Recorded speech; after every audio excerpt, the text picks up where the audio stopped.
Welcome back students to my YouTube channel Wisdom Polytechnic classes. इस वीडियो में हम डिस्कस करेंगे कि 21 जून का ट्विटर कैंपेनिंग का क्या प्रभाव पड़ा एसबीटी बोर्ड पर, और साथ ही साथ इस बात पर भी चर्चा करेंगे कि 21 जून को जब माननीय मुख्यमंत्री नीतीश कुमार जी 21 विभाग के 169 भवन का जब उद्घाटन कर रहे थे यूट्यूब के माध्यम से, तो उनको मजबूरन अपना यूट्यूब का कमेंट बॉक्स क्यों बंद करना पड़ा। सबसे पहले मैं बिहार पॉलिटेक्निक स्टूडेंट एसोसिएशन के डायरेक्टर हर्ष कुमार जी और साथ ही साथ बिहार पॉलिटेक्निक स्टूडेंट एसोसिएशन के अध्यक्ष मनीष कुमार जी को सभी शिक्षक की तरफ से और जितने भी बच्चे पॉलिटेक्निक के हैं, बिहार के हैं, उन सभी की तरफ से तहे दिल से शुक्रिया अदा करना चाहता हूं कि इस मुहिम को सभी बच्चों के साथ मिलकर एक अलग लेवल तक पहुंचाया, एक ऊंचे मकाम तक पहुंचा दिया इस मुहिम को। और आप लोगों को बताते हुए काफ़ी खुशी हो रही है कि 20 जून को ट्विटर के माध्यम से 2 लाख से ज़्यादा ट्वीट एंड रिट्वीट्स किया गया था छात्रों के द्वारा, जो कि अब तक का सबसे बड़ा नंबर है। और ये भी बोला जा रहा है कि जो भी ट्वीट्स एंड रिट्वीट्स किया जा रहा था, बिहार के बड़े बड़े मिनिस्टर जैसे शिक्षा मंत्री और साथ ही साथ एसबीटी के अध्यक्ष के पास भी ये इन्फॉर्मेशन जा रहा था कि बच्चों का क्या जेन्युइन डिमांड कर रहे हैं, क्या बच्चे का डिमांड है।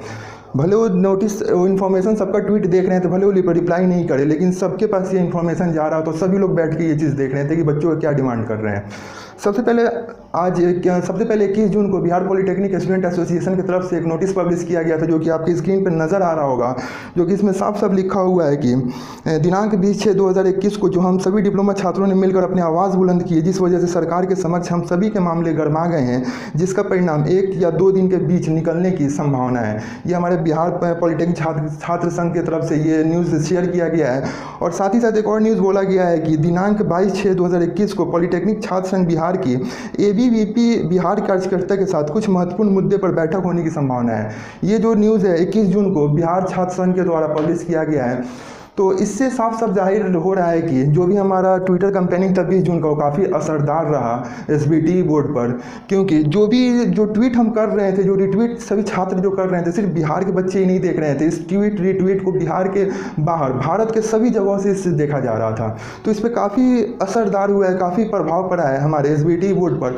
और बस इंतज़ार कीजिए 2 से 3 दिन का एक अर्जेंट मीटिंग बैठने वाला एसबीटी बोर्ड में, और ये जो भी डिसीजन निकल के आएगा बिल्कुल पॉजिटिव डिसीजन होगा, बिल्कुल गुड न्यूज़ होगा। और याद रखिएगा जो भी डिसीजन आएगा बच्चों के फेवर में आएगा। 21 जून को हमारे माननीय नीतीश कुमार इस कोरोना जैसे महामारी में अपना खुद का वर्चुअल मीटिंग कर रहे हैं, वर्चुअली मीटिंग से अपना उद्घाटन कर रहे हैं भवन का। और जब बात होता है जब एग्ज़ाम लेने का, तो बच्चों का एग्ज़ाम ऑफलाइन की बात करती हैं।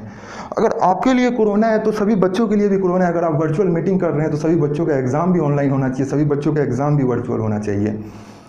जब बात आता है कॉलेज और स्कूल खोलने का, जब बात आता है बच्चों को ऑफलाइन एजुकेशन प्रोवाइड करने का, तब कोरोना आ जाता है। और जब बात होता है बच्चों का एग्ज़ाम लेने का, तब कोरोना ख़त्म हो जाता है। रिस्पेक्टेड एपीजे अब्दुल कलाम जी कहते हैं कि students are the future of nation. और आज वही स्टूडेंट के साथ, आज वही बच्चों के लाइफ को रिस्क में डालकर ऑफलाइन एग्ज़ाम का बात कर रहे हैं, कंडक्ट कराने का। एक तरफ बोला जा रहा है कि बड़े बड़े नेता कहते हैं कि students are the future of nation, student हमारे नेशन का भविष्य है। आज वही भविष्य को अब खतरे में, उनके जान को खतरे में डाल रहे हैं इस ऑफलाइन एग्ज़ाम के माध्यम से। जितने भी बच्चे हैं पॉलिटेक्निक स्टूडेंट्स हैं, उनका सेशन ऑलरेडी 6 महीना डिले चल रहा है। और अगर ऐसे ही डिले चलता रहे तो पता चले 1 साल सेशन डिले ना हो जाए। तो एक ही रिक्वेस्ट है हमारे माननीय शिक्षा मंत्री या फिर एसबीटी के अध्यक्ष से कि जो भी डिसीजन ले वो बिल्कुल जल्दी ले, और जो भी डिसीजन ले वो स्टूडेंट के फेवर में ले। कल के न्यूज़पेपर में एक और नोटिस पब्लिश हुआ था, जो आपके डिस्प्ले पर नज़र आ रहा है, कि जिसमें साफ साफ क्लियर दिया गया है कि छात्र संघ के द्वारा एक बड़ी मुहिम चलाया गया था ट्विटर पर, जिसमें मांग किया गया था ऑनलाइन एग्ज़ाम का। तो आपके डिस्प्ले पर दिख ही रहा होगा। एक बात याद रखिएगा, जब भी हम सुबह शाम उठते हैं तो मोबाइल पे, न्यूज़ पे, टीवी पे देखते हैं कि एक आंकड़ा देखते हैं कि आज के दिन 2000 लोग मर गए, 3000, 4000, 5000, बस ये आंकड़ा होता है। और ये आंकड़ा तब तक आंकड़ा होता है जब ये कोई मौत या फिर कोई बड़ा घटना जब हमारे घर में ना घट जाए। तो याद रखिएगा, ये एक बस आंकड़ा तब तक हमारे लिए आंकड़ा होता है जब कोई बड़ा घटना जब हमारे साथ ना हो जाए। तो इस बात को याद रखिएगा कि कोरोना का केस अभी 3rd वेव आने वाला है। बड़े बड़े रिसर्चर, भारत के बड़े बड़े रिसर्चर, बड़े बड़े साइंटिस्ट दावा कर रहे हैं कि 2 से 4 हफ्ते में कोरोना का 3rd वेव आएगा। और ये जो कोरोना का 3rd वेव आएगा बहुत ही घातक होगा, जो कि पहले से ही वो आगाह कर रहे हैं, पहले से वो अलर्ट कर रहे हैं कि इसका हम तैयारी कैसे करें। ब्रिटेन का आप नाम सुने कि ब्रिटेन में एक दिन में 10,000 केस आ रहे हैं, लेकिन वहाँ पे एक हड़कंप मच गया क्योंकि कोरोना का 3rd वेव वहाँ पे आ चुका है ब्रिटेन में। और वहाँ पे काफ़ी लोगों को नुकसान कर रहा है, काफ़ी लोग वहाँ पे कोरोना की वजह से मौत हो रही है।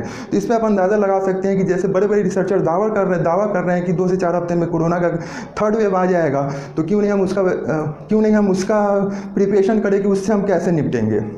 इन सभी के बीच में सबसे बड़ा नुकसान लैटरल एंट्री के स्टूडेंट्स का हो रहा है, जिनको ये नहीं पता है कि उनका एग्जाम कब होगा 5th सेमेस्टर का, जिनका उनका ऑलरेडी सेशन 6 महीना डिले चल रहा है। बात कर लेते हैं 2019 से 21 सेशन का, तो उनका एग्ज़ाम पिछले साल प्रमोट नहीं किया गया। पिछले साल 2nd सेमेस्टर और 4th सेमेस्टर को प्रमोट किया गया बस, लेकिन उनको प्रमोट नहीं किया गया क्योंकि उनके पास कोई रिकॉर्ड नहीं था इसके पिछले एग्जाम के, जिसके आधार पे उनको प्रमोट कर किया जा सके। लेकिन इस बार तो उनका रिकॉर्ड है, उन्होंने 3rd सेमेस्टर का एग्जाम दिया है, 4th सेमेस्टर का भी एग्जाम दिया है और 4th सेमेस्टर का रिजल्ट अभी आना बाकी है। तो क्यों नहीं उनका जो 5th सेमेस्टर जो हो रहा है, जो 5th सेमेस्टर का प्रिपरेशन कर रहे हैं, उस 5th सेमेस्टर को छोड़ के उनको प्रमोट कर दिया जाए और उनको बोला जाए कि हमारा जो भी आपका एग्जाम होगा फाइनल ईयर के साथ होगा, क्योंकि जो भी उनका सेशन है 21 तक उनका फाइनल हो जाना चाहिए। लेकिन इसी तरह चला तो पता चले कि उनका जो 2 साल का डिग्री 3 साल में मिलेगा। अगर 3 साल का ही डिग्री लेना था तो हम रेगुलर से क्यों नहीं एडमिशन ले लेते, क्यों हम लैटरल एंट्री चूज़ किए।